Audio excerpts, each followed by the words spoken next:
Aceh dia datang macam bahasa. Pernah berbalon tuan duk di Aceh Raya mak duk telefon balon tuan bungeh. Lu padahal hanya ada bungeh rot bahasa dia beda-beda. Duk telefon balon tuan lu anggap di mak gasa datang bahasa Aceh Raya padahal kan. Assalamualaikum dengku, Waalaikumsalam. Dengku ASEAN ni jak kena wang dia. Astagfirullahaladzim, ku ya kun dengku ASEAN belum.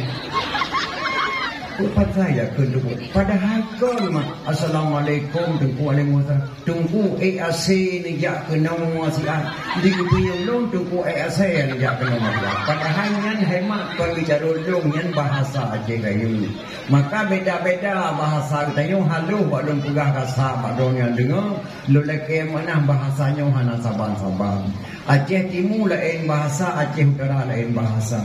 Pernah luduan dakwah mak di Aceh Barat melaku. Na sabah kampung di Aceh Barat cukup pantang takun bawah pi. Nya takun bawah pi bungai hurinang. Alih putra bawah hurinang bawah pi lu hana mau fong cik. Putra cita kesinan bawah pak. Bawah pak bahasa Aceh Barat, bawah pi bahasa Aceh Utara. Beda-beda bahasa mak. Tak pada tajak ke dia benar Mariah tak kenal pondok baru. Gutanya dia orang gayo. Selo ke kokini win.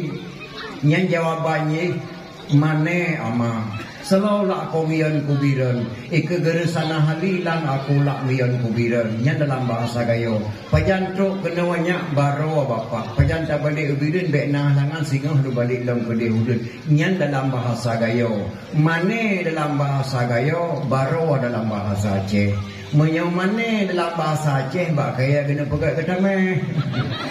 Yang kerja bahasa ni hanya dengan ngejek-ngejek di Aceh ni bahasa hanya dengan ngejek-ngejek. Setiap bahasa naruh bahasa Al-Quran lebih-lebih bahasa Aceh ni bahasa Al-Quran. Bahasa gayo pinang bahasa Al-Quran.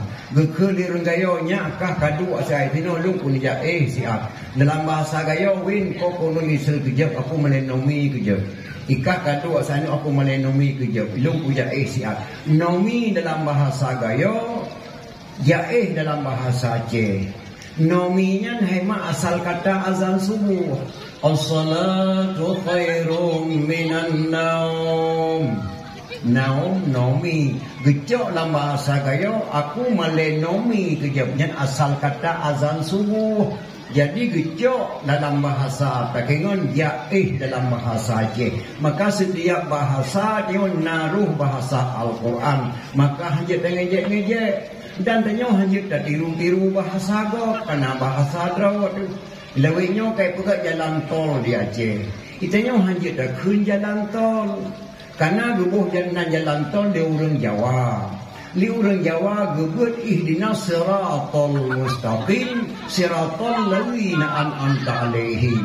Makna ihdinas siratal tunjukilah kami jalan yang lurus.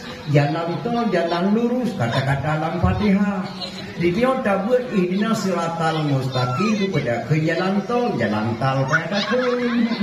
Karena dalam Fatihah hanya ihdinas siratal mustaqim makna siratal jalan yang lurus.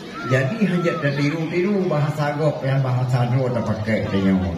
Ni kejit yang bangai dia tak tiru bahasa gok. Maka lu leke maah bakdo mak peribahasa hana mufhum karena bahasanya beda-beda. Dan bahasa Aceh hemat yang tak dengan bahasa Aceh makna jikan bahasa Aceh. Di kampung baru nama to gurba atau bahasa tuke induk plastik. Mutulih bak palang motor ke sepakat grup. Sepakat grupnya kan bahasa Aceh.